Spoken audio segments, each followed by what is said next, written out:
হাজো গুৱাহাটী দৌলাখাল বৰপেটা সংযোগী পথ মৰণ ফান্দত পৰিণত হৈছে পথৰ মাজত পুখুৰী সদৃশ গাঁত কাণসাৰ নাই বিধায়িকা সুমন হৰিপ্ৰিয়াৰ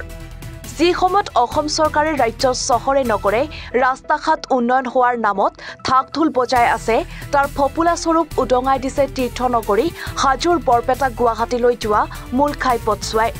বিগত কেইবা মাহ ধৰি হাজোৰ পতনিত প্ৰায় 200 মিটাৰ পথছোৱাৰ কেইবাটাও অংশৰ মাজভাগত জহি প্ৰকাণ্ড গাঁতৰ সৃষ্টি হৈছে যাৰ ফলত সৰু সৰু বাহন জৰুৰীকালীন সেৱাৰ বাহনকে ধৰি গধুৰ যান-বাহন চলাচলত ভীষণ অসুবিধাৰ সন্মুখীন হৈছে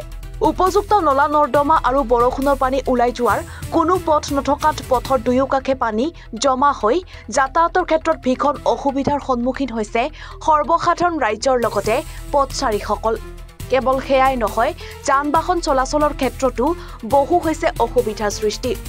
কৃত্ৰিম বানত বুৰজোৱা পথছোৱাত পানী জমা হৈ ঠায়ে সৃষ্টি হৈছে গাঁতৰ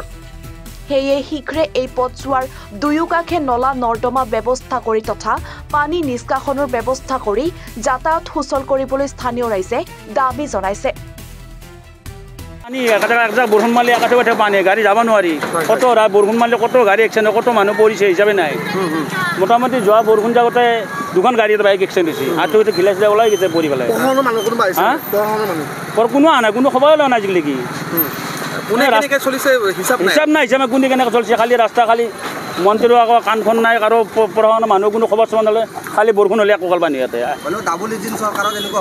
কাম নাই এইগিলা চৰকাৰ থাকিলে লাভেই নাই বুজিছেনে নাই এনে চৰকাৰ থকাতকৈ নাথাকাই ভাল এই চাওক গাড়ী নাই PWC কোনো মই ব্যৱসায় কৰোঁ অহা যোৱা কৰে আজি হয় মই মোটামুটি 15-16 বছৰ অহা যোৱা কৰোঁ তথাপি কামে নাই এই ৰাস্তাৰ কোনো পানী থাকিবই এইখিনি জেগাত আনকি মেডিকেলখন আছে মেডিকেলখনতো মানুহ কত এক্সিডেণ্ট হিচাপে নাই ৰাতি 12টা এটাত এক্সিডেণ্ট হয় আচলতে চৰকাৰক কি ক'ব আৰু চৰকাৰ এনেকৈ চৰকাৰ থকাতকৈ নাথাকাই ভাল দুৰ্ভাগ্যজনক আমাৰ হাজোৰ কাৰণে হয় এইটো ইয়াৰ যিখিনি জেগাত মানে অৱস্থা হৈছে না ইয়াতে কোৰ্ট কাছাৰী পুলিচ থানা মেডিকেল সকলোখিনিয়ে আছে কিন্তু এই ৰাস্তাটো ইমান বেয়া পৰিস্থিতিলৈ যাবলৈ দিব নালাগিছিল কিন্তু চৰকাৰে কি কাৰণত দৃষ্টিগোচৰ কৰা নাই সেইটো লৈ পৰি যাবৰ কথা হৈছে চৰকাৰক অনুৰোধ জনাব যে সোনকালে এই ৰাস্তাটো ঠিক কৰি দিয়ক আৰু পথচাৰীৰ কাৰণে সুগম কৰি দিয়ক ৰাস্তাটো আচলতে বিভিন্ন সময়ত ইয়াত দুৰ্ঘটনা সংঘটিত হৈ আহিছে হয় দুৰ্ঘটনা হৈ আছে এনেকুৱা অৱস্থাটো দুৰ্ঘটনা হ'বই আৰু বিভিন্ন সময়ত যিসকল ৰোগী অনা নিয়া হয় বা 108 যিসকল জৰুৰীকালীন ব্যৱস্থাৰ গাড়ী চলে বিশেষ অসুবিধাৰ সন্মুখীন হৈছে বহুত অসুবিধা হৈছে অকণমান আগতে গৈছে এখন এম্বুলেঞ্চ এখন গৈছে মানে ৰৈ যাব লগা হৈছে তাত ৰোগী আছে ৰোগীক সোনকালে মেডিকেল পঠাব লাগে আৰোগ্যৰ কাৰণে কিন্তু মানে কি হৈছে গাড়ী যাব পৰা নাই এনেকুৱা পথেৰে গ'লে ৰোগী সময়মতে গৈ চিকিৎসালয় পাব নেকি কেনেকৈ পাব নিশ্চয় মৃত্যুমুখত পৰিব তেখেত পাবলৈ আৰু এটা পৰিতাপৰ বিষয় যে হাজোৰ যিখন সামূহিক চিকিৎসালয় আছে তাৰে সন্মুখভাগ আৰু ইয়াতকৈও বেয়া হৈছে হয় এই ৰাস্তাটো গোটেই বেয়া হৈছে আমিনগাঁৱৰ পৰা বৰপেটা সংযোগী ৰোড হয় এইটো বেছিভাগ ৰাস্তাই মানে বেয়া হৈছে আমিনগাঁৱৰ পৰা হাজোলৈতো বহু বেছি বেয়া সিপিনে অকণমান আছে ঠিকেই বাৰু কিন্তু আমিনগাঁৱৰ পৰা হাজোলৈ বহু বেছি বেয়া হৈছে কোনো এটা ৰাস্তা মানে কি আৰু ভালেই থকা নাই গাড়ী 40 স্পীডত চলাবই নোৱাৰে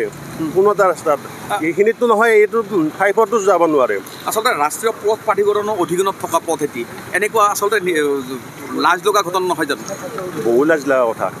ৰাষ্ট্ৰীয় পথ প্ৰাধিকৰণৰ অধীনৰ বহু লাজ লগা কথা হৈছে এইটো